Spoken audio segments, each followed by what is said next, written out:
In the morning of Sunday, the 9th of September 1739, about 20 enslaved Africans gathered near the Stono River in St. Paul's Parish, less than 20 miles from Charlestown, which is present-day Charleston in South Carolina. The enslaved people headed to a shop that sold firearms and ammunition, where they killed the shopkeepers and armed themselves. From there, they walked to the house of one Godfrey, burned the house, and killed Godfrey, his son, and daughter.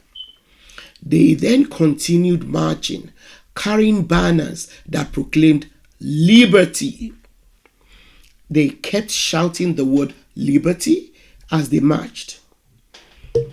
The leaders of these brave Africans was a man who is said to have been captured from the area now known as the country of Angola. His name was Jemmy. As they marched, more and more people, both men and women, kept joining them as they made their way towards Charlestown.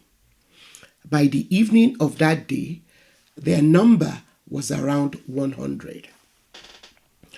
So exactly what made this group of Africans decide that enough was enough? Welcome to the Sankofa Pan-African series. Please support us through Patreon or by buying me coffee so we can continue to bring you this series. Subscribe if you've not yet done so. Turn on your notification buttons and please continue to share our videos with your contacts. Well, there seems to have been more than one catalyst that ignited the Stono Rebellion, which was one of the most violent uprisings of enslaved Africans in the US. First, news had reached South Carolina that several small groups of runaways from South Carolina had successfully reached Florida, where they had been given land after they found freedom. At the time, England and Spain were at war, and Spain, which had control of Florida and which wanted to spite the neighboring English colonies, issued a proclamation stating that any slave who deserted and found their way to St. Augustine in Florida would be given their freedom.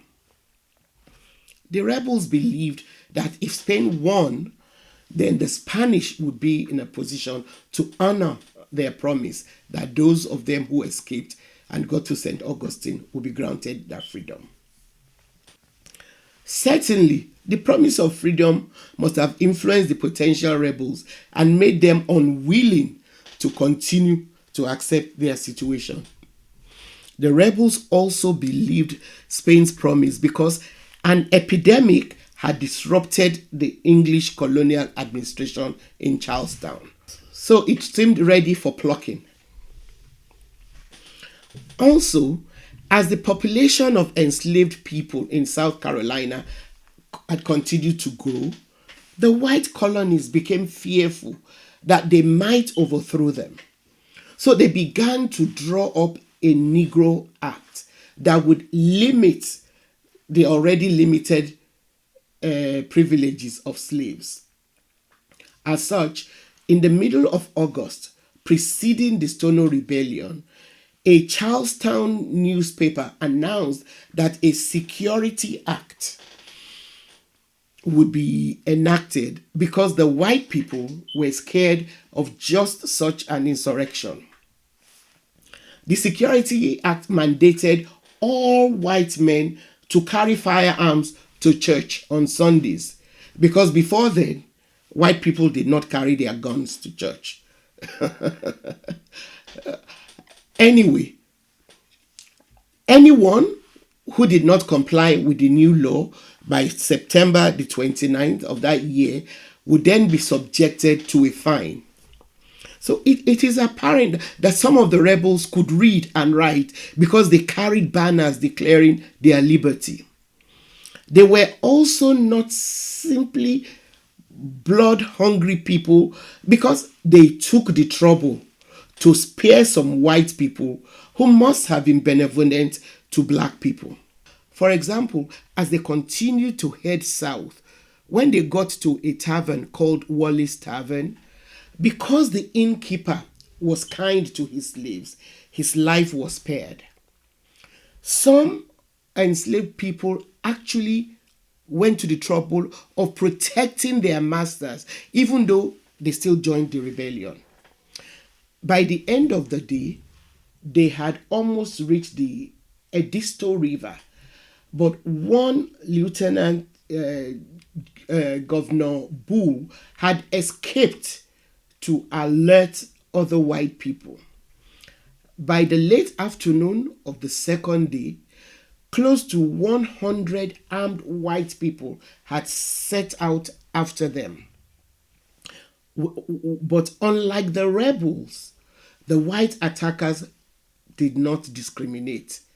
And by dusk, about 30 people were dead, while some others escaped. Most were captured over the next month and summarily executed.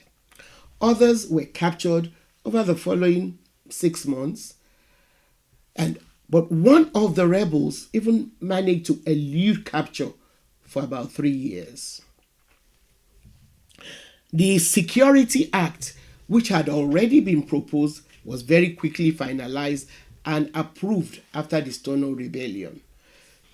The act laid out some very stringent restrictions which had been in effect but had not been strictly enforced before the Negro Act was passed.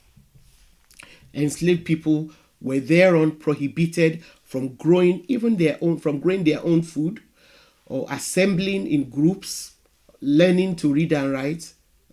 By law, they were prohibited from doing these things. Thanks for watching. Please support us through Patreon and by Buy Me Coffee. It's the only way we can continue to bring you this series. Subscribe if you've not yet done so. Turn on your notification button so you know when we have new episodes.